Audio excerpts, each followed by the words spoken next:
Hello, my name is Katie Schmidt. My portion of the assignment was to do a brief history on American serial killers and then the rebuttal of whether or not rehabilitation is possible. My research strategy for this assignment, first I would use simple Google searches for serial killers in America, and the most prolific serial killers. Then I would use Google Scholar to look up psychology articles on serial killers and possible rehabilitation. My next slide is a picture of serial killers in America by decade, organized through race, different demographics. We do see a large jump in the 1970s and 1980s, of course, with the founding of the BAU in 1972. That's the Behavioral Analysis Unit of the FBI. That was formed by Robert Ressler and John Douglas in 1972. So, of course, before that we had serial killers, but we didn't have a way to classify them. My next slide is one H.H. Holmes. He was born Herman Webster Mudgett in May of 1861.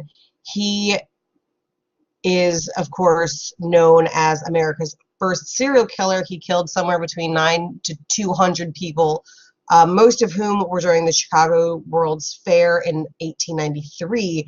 There's actually a great book written about him. It's The Devil in the White City by Eric Larson.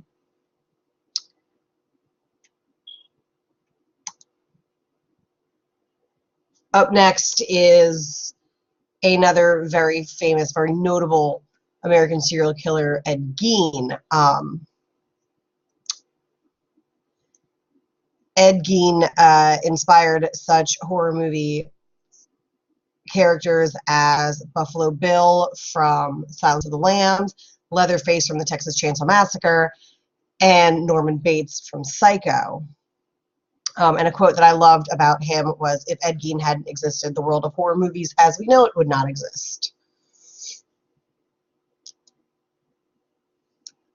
Some characteristics of a serial killer: a disregard for laws and social norms, a disregard for the rights of others, a failure to feel guilt and remorse, and a tendency to display violent behavior. A lot of this has to do with the McDonald triad. That's bedwetting, lighting fires, and cruelty towards animals, and these are all exhibited at a young age. Is rehabilitation possible? It is believed that psychopathy is a mental disorder, not a disease. So it can be treated and managed, but not cured.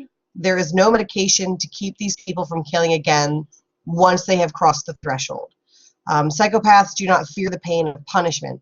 So if they aren't afraid of the punishment, it's, hard to punish them, I guess.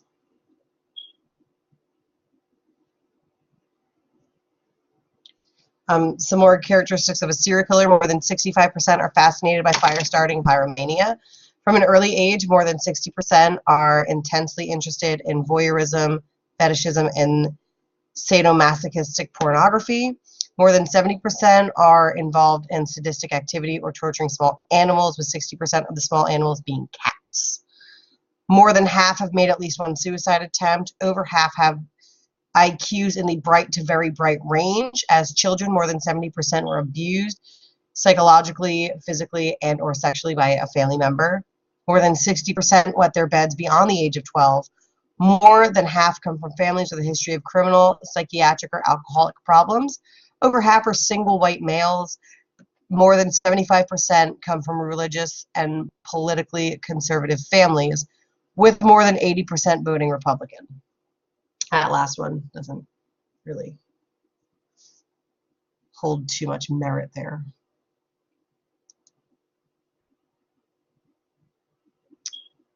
And there is my bibliography.